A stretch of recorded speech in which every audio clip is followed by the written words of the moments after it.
Oke, selamat datang di pembahasan kita kali ini. Di sini kita akan coba bedah gimana caranya mengubah proses pencarian kerja modern yang kadang bikin pusing menjadi sebuah panduan yang jelas dan praktis buat Anda. Pernah nggak sih ngerasa gitu? Tenang, Anda nggak sendirian kok. Nah, sekarang yuk kita bongkar bareng-bareng gimana sih proses rekrutmen digital sekarang ini, dan yang paling penting, gimana caranya biar Anda bisa kelihatan menonjol di antara yang lain. Ini nih yang sering dilupakan. Jadi sebelum Anda klik tombol apply itu, para rekruter tuh udah kepoin Anda duluan loh.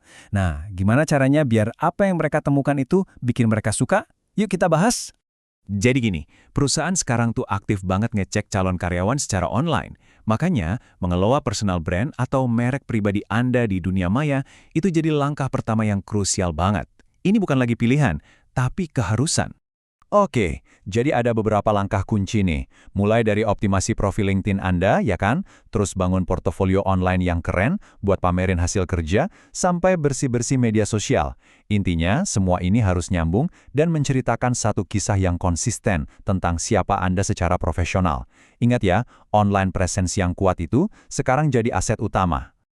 Oke, anggaplah brand digital Anda udah oke. Sekarang, kita masuk ke rintangan pertama yang harus dilewati lamaran Anda, yaitu teknologi, atau lebih tepatnya, bot yang emang didesain untuk menyaring ratusan, bahkan ribuan pelamar seperti Anda. Nah, ini dia nih yang namanya ATS atau Applicant Tracking System. Sederhananya, ini adalah software yang nge-scan CV Anda buat nyari kata kunci tertentu yang cocok sama lowongan. Kalau nggak ada, ya udah, CV Anda nggak akan pernah sampai ke tangan manusia. Makanya penting banget buat masukin kata kunci dari deskripsi pekerjaan ke dalam CV Anda.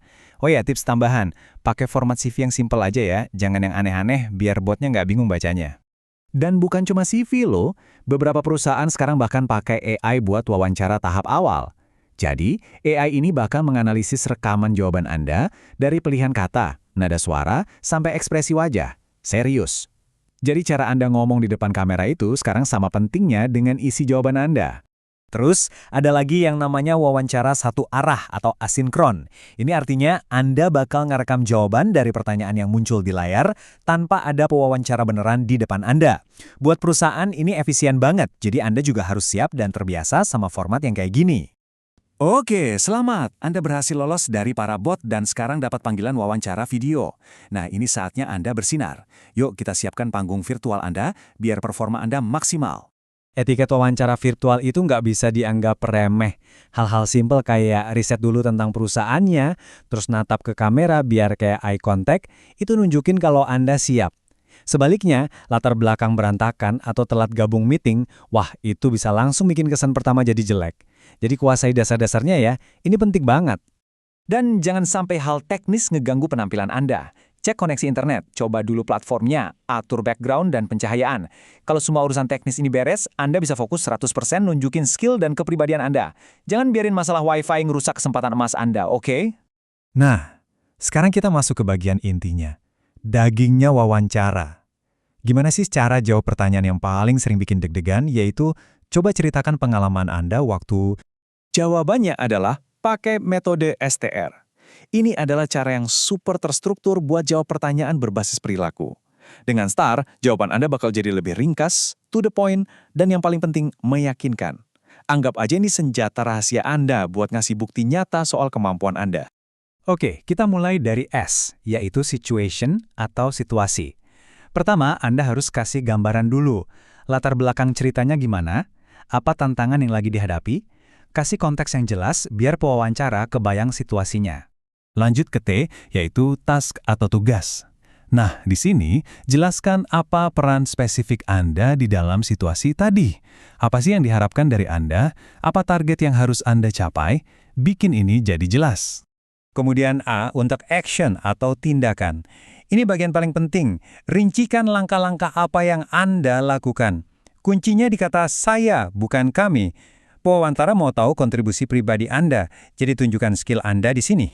Dan yang terakhir, R untuk result atau hasil. Ceritakan apa hasil dari tindakan yang Anda lakukan. Kalau bisa, pakai angka atau data. Misalnya, meningkatkan penjualan sebesar 15%, atau mengurangi waktu proses hingga 20%. Hasil yang terukur itu bikin cerita Anda jadi jauh lebih powerful. Ingat ya, wawancara itu bukan interogasi, tapi diskusi dua arah. Saatnya Anda bertanya. Pertanyaan yang Anda ajukan itu nunjukin seberapa dalam minat dan wawasan Anda. Ini kesempatan Anda buat mewawancarai mereka juga. Coba deh tanya soal tantangan terbesar tim mereka, budaya kerjanya gimana, atau gimana mereka ngukur kesuksesan di posisi itu. Pertanyaan-pertanyaan cerdas kayak gini nunjukin kalau Anda bukan cuma cari kerjaan, tapi cari tempat yang benar-benar cocok. Anda lagi ngevaluasi mereka, sama seperti mereka ngevaluasi Anda. Oke, jadi sekarang Anda udah punya bekal lengkap nih. Mulai dari membangun brand digital, ngadepin bot, sampai ngasih jawaban dan pertanyaan yang cerdas pas wawancara. Semua tahap perburuan kerja modern udah kita bedah. Jadi, dengan persiapan yang matang, mulai dari personal brand, pemahaman teknologi, sampai cara bercerita yang baik, Anda bisa mengubah proses cari kerja ini dari sesuatu yang misterius jadi sebuah misi yang jelas tujuannya. Sekarang pertanyaannya tinggal satu. Anda siap menceritakan kisah sukses Anda?